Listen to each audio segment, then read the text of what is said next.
Pandemi COVID-19 telah melanda dunia sejak 2019. Tidak terasa sudah 1 tahun lamanya. Namun, hingga saat ini obat COVID belum juga ditemukan. Pemerintah terus berupaya menanggulangi COVID-19 dengan berbagai cara, antara lain sosialisasi dan edukasi mengenai pencegahan penularan COVID-19, memberikan vaksin, dan menggalakkan donor plasma konvalesen bagi penyintas COVID-19. Dan hari ini kita akan berbincang terkait donor plasma konvalesen bersama saya Lutfi Fauziah di IOC Ngayogyakarta, Sarasehan seputar Jogja. Dan kali ini telah hadir bersama kami Bapak Dr. Teguh Triyono, MKes, SP, PKK.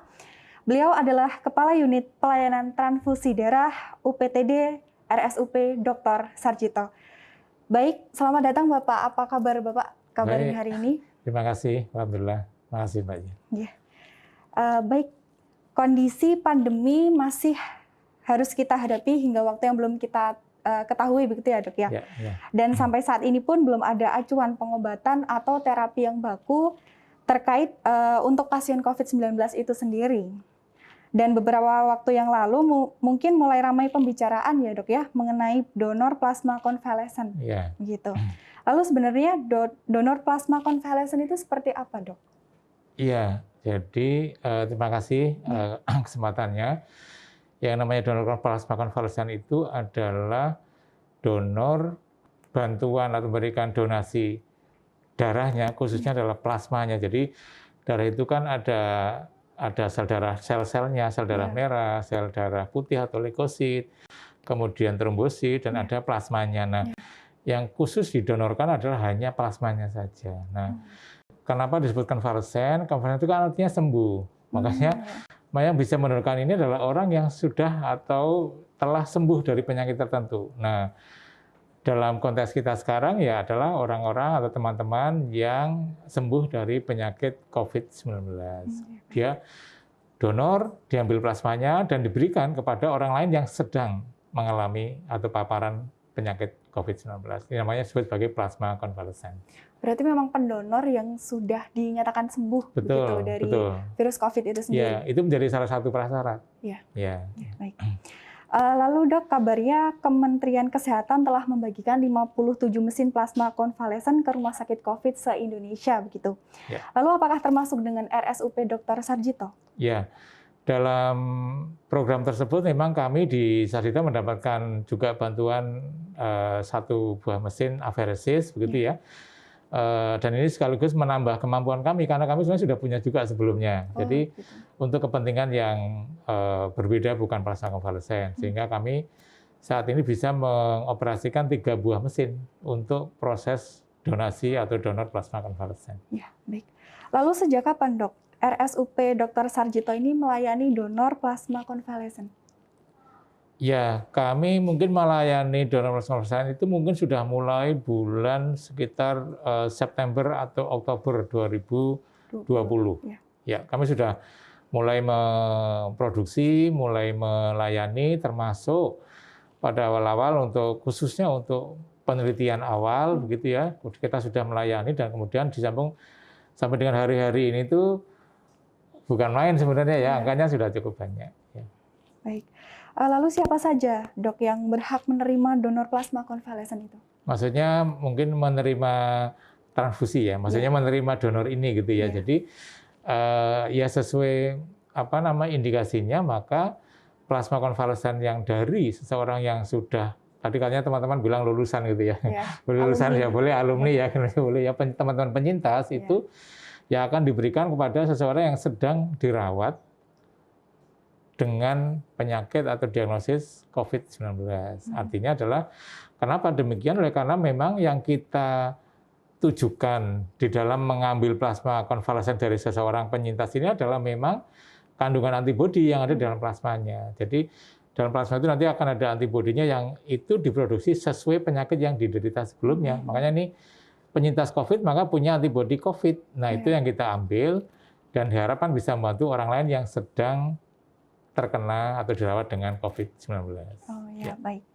Lalu dok, siapa saja yang bisa mendonorkan plasma konvalesen? Lalu syarat-syarat apa yang bisa penyintas donorkan untuk plasmanya? Ya, mungkin kesempatan ini juga saya ingin terima kasih ya karena support dari teman-teman penyintas juga sangat tinggi dan pada awalnya tidak mudah. Betul-betul kami pengalaman di awal-awal mencari donor itu tidak mudah, sangat tidak mudah. Karena apa? Karena ternyata tidak banyak teman-teman penyintas yang kemudian berkenan untuk donor. Kenapa? Karena kan mungkin berbagai alasan lah ya, termasuk juga alasan istilah saya stigma ya gitu ya. Tetapi sebetulnya dengan bertambahnya atau bergulirnya waktu, sekarang sudah mulai bergeser. Sekarang bergeser bahwa teman-teman penyintas sudah cukup banyak. Saya bilang cukup banyak, artinya masih banyak yang belum harus ikut lagi ya, untuk ikut mendonorkan plasmanya supaya bisa membantu orang lain atau pasien lain. Nah, tentu saja sebagai sebuah syarat, memang ada 3 hal yang harus menjadi kunci pertimbangan. Satu adalah keamanan atau keselamatan pasiennya nanti saat ditransfusi. Yang nomor 2 adalah kemanfaatan. Maksudnya kalau plasma diberikan pada seorang pasien, pasiennya aman, tidak ada gejala apa-apa saat ditransfusi, tetapi nggak ada kemanfaatannya, ya buat apa? Kasihan pasiennya kan. Gitu. Yang kedua, yang ketiga adalah juga jangan lupa adalah keselamatan donornya sendiri. Oleh karena itu memang kemudian muncullah prasyarat atau syarat-syarat donor dari usia, misalnya yang 18 sampai 60 tahun. Jenis berat badannya minimal 55 kilo, kemudian jenis kelamin. Ya, ini jenis kelamin ini menjadi tanda petik ya. Maksudnya tanda petik karena kami mengutamakan atau memprioritaskan yang berjenis kelamin laki-laki, bukan yang wanita. Apalagi wanita yang sudah pernah hamil. Kalau wanita tapi belum pernah hamil, maka nggak ada masalah. Tapi kalau wanita pernah hamil, maka itu menjadi prioritas kami yang berikutnya. Tidak. Kemudian juga otomatis sekaligus sudah harus sembuh. Satu, sudah ada surat keterangan sudah sembuh atau sudah isolasi mandiri misalnya. Kemudian sudah ada keterangan bahwa dia pernah terkena, dia sudah dinyatakan sembuh atau sudah lolos atau selesai masa ismannya, isolasi mandirinya. Dan juga nanti kami akan periksa beberapa hal, faktor termasuk adalah kami periksa antibodinya. Maksudnya gini, ada juga orang-orang yang terkena COVID-19, dia sembuh, ada yang punya antibodi, ada yang tidak punya antibodi. Atau punya antibodi tapi titernya rendah, ada juga yang titernya tinggi. Nah, yang kita pilih adalah penyintas COVID-19 yang memiliki antibodi dengan jumlah atau titer yang cukup tinggi. Ini yang harapannya akan membantu kepada atau diberikan bantuannya kepada pasien yang sedang dirawat dengan COVID-19. Itu yang utama sebenarnya. Nanti syarat-syarat lain adalah syarat-syarat seperti donor biasa.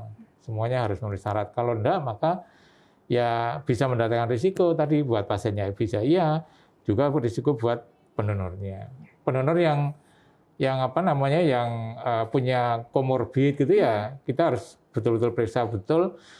Jangan sampai ini malah mengganggu atau mengakibatkan efek samping bagi dirinya sendiri. Begitu mungkin ya, Mbak. Tadi dokter juga menyampaikan apabila prioritas itu laki-laki. Nah, iya, mengapa betul. demikian? Ini karena wanita ya, jadi tanya. Gini, Mbak, jadi kalau kenapa menghindari donor wanita yang sudah pernah hamil? Jadi kalau seseorang wanita hamil itu akan punya janin, ya. Janin itu adalah separuh dari dirinya sendiri, dari ibunya, dan jangan lupa separuh dari ayahnya. Nah, darah janin ini nanti akan sebagian masuk ke peredaran darah ibu. Makanya ini jadi cerita di luarnya ya, bahwa kenapa anak itu akan lebih dekat dengan ibunya, karena memang ada sebagian darah dari anak ini yang nanti akan juga masuk ke peredaran darah ibu. Nah, cuma karena tadi yang separuhnya dari ibunya, separuhnya dari ayahnya, yang dari ayahnya itu istilahnya sesuatu yang asing bagi si peredaran darah ibu, sehingga ibu akan membentuk antibodi namanya anti-HLA, Human Leukocyte Antigen. Nah, karena punya antibodi anti-HLA dalam darahnya, dalam plasmanya, kalau ini diberikan pada seseorang yang sedang dirawat, maka risiko pasiennya akan mengalami reaksi transfusi, namanya terali. Nah, itu yang dihindari. Makanya kemudian donor atau penyintas yang dari wanita yang pernah hamil, itu memang kita hindari untuk menjadi donor plasma. Nanti bisa donor yang lain lah, donor tersebutnya gitu. Baik, berarti syaratnya memang hampir sama dengan donor darah biasa, tapi ada beberapa tambahan gitu ya, Dok ya? Iya. Baik, lalu berapa pasien yang sudah terlayani dari Rumah Sakit Sarjito ini, baik internal maupun eksternal? Iya, ini apa? Kami di Sarjito memang melayani tidak hanya internal, tetapi juga melayani permintaan eksternal. Dan bahkan sampai hari ini ya angkanya jauh lebih banyak yang dari eksternal dibandingkan yang dari kami. Tapi angkanya udah ratusan ya, Mbak. Mungkin saya kira udah hampir 200-an ya pasien yang dibantu dengan metode ini. Kalau yang mendonorkan?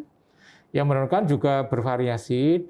Ada yang dari Jogja, ada juga yang dari luar kota ternyata. Oh, iya. Ada yang dari Temanggung, ada yang dari Borobudur, ada yang dari Surakarta, ada yang dari Klaten. Tetapi apa namanya, dan ada yang donor yang khusus mau untuk keluarganya sendiri yang sakit. Ada juga yang donor memang kepingin datang, saya mau donor entah untuk siapa terserah gitu. Ada juga. Sukarela begitu ya? Sukarela. Ada juga yang pertama donor itu untuk keluarganya, tapi habis itu donor lagi untuk silakan pakai untuk orang lain, saya senang mendonorkan. Itu juga banyak juga. Ya, baik. Lalu Dok, bisa dijelaskan bagaimana alur pengambilan plasma bagi penyintas COVID-19?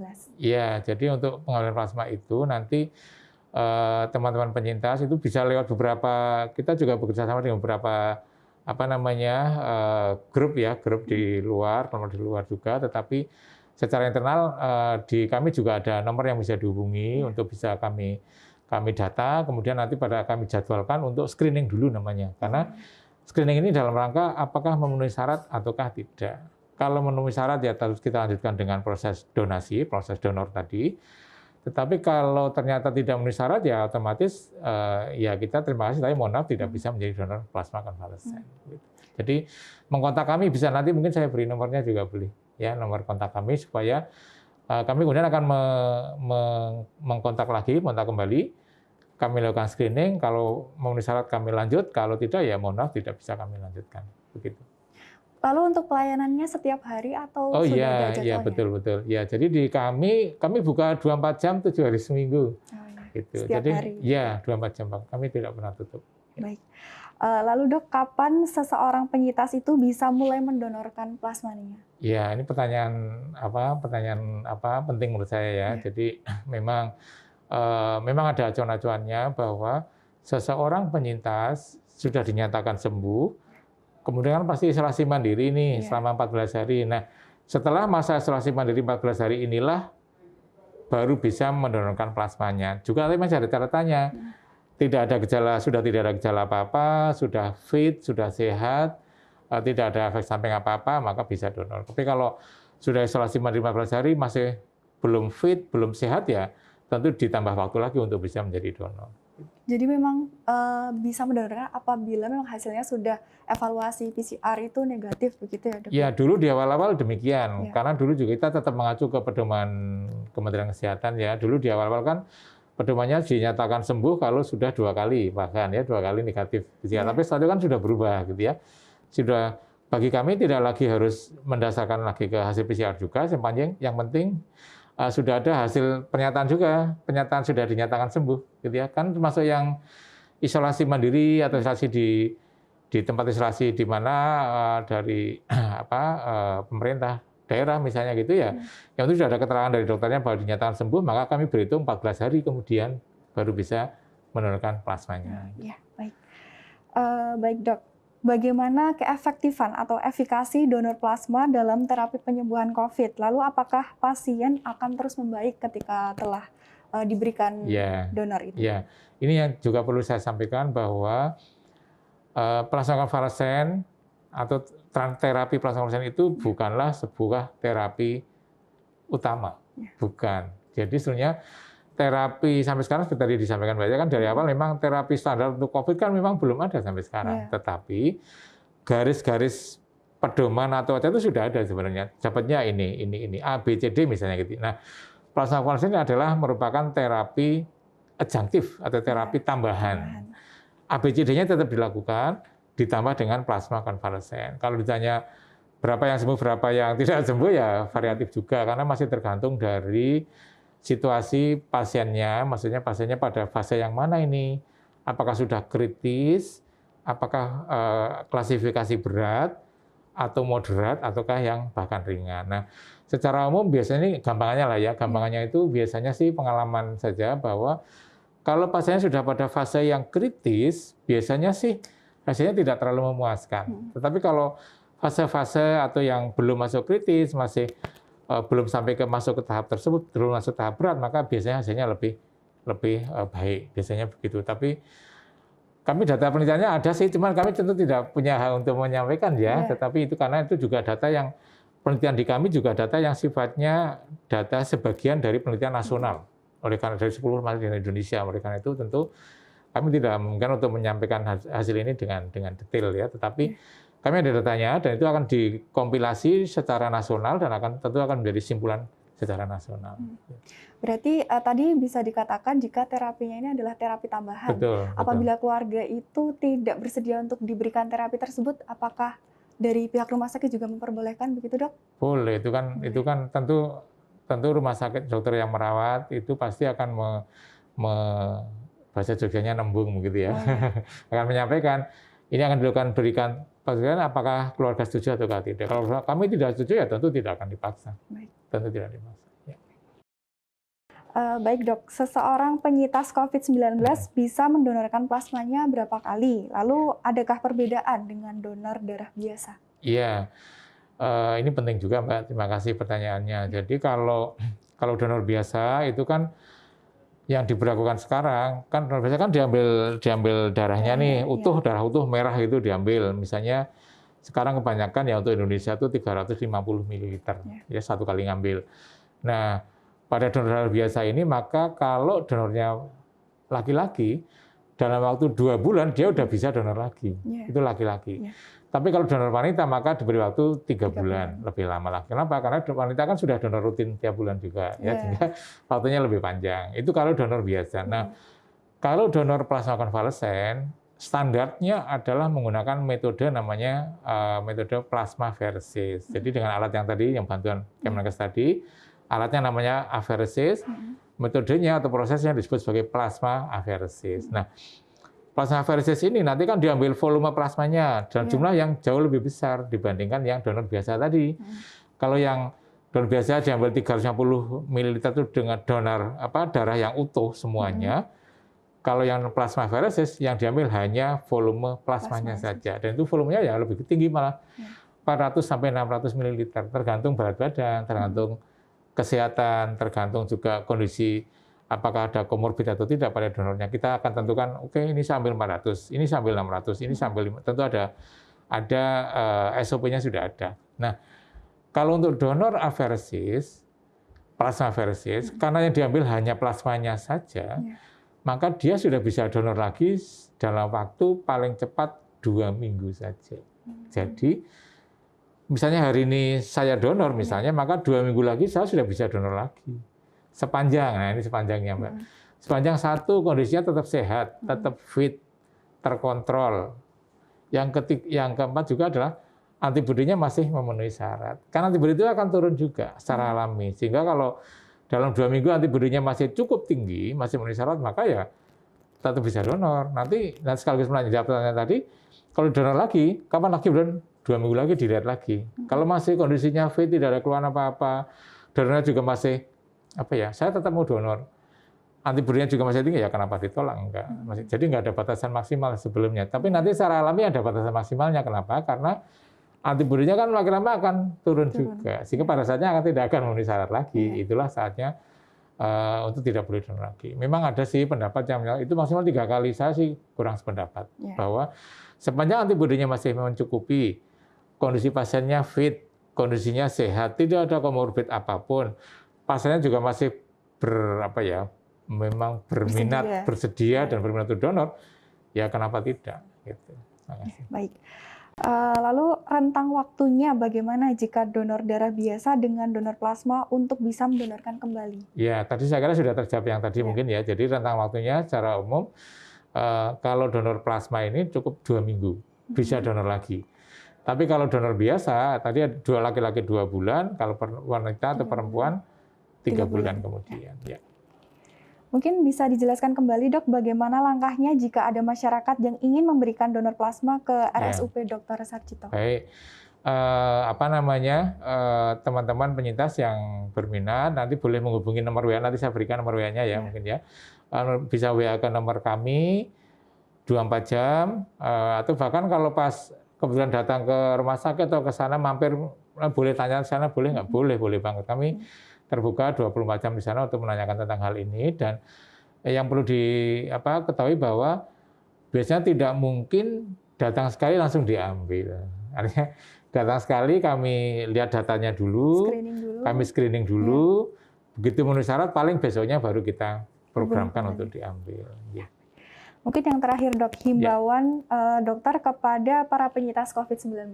Ya, begini, jadi selama ini teman-teman penyintas sudah cukup banyak yang menurunkan darahnya, menurunkan plasmanya, tetapi ternyata kebutuhannya juga masih cukup tinggi nih sampai sekarang, sehingga kami tetap masih membutuhkan. Oleh karena itu teman-teman penyintas monggo lah yang kira-kira memang sudah fit, sudah sehat kembali, sudah sudah tidak ada keluhan apapun, tidak ada penyakit lain, tidak ada komorbid penyakit lain, ya kenapa enggak kita akan berusaha untuk membantu teman lain yang sedang dirawat. Jadi kesempatan kita membantu orang lain menurut saya ya.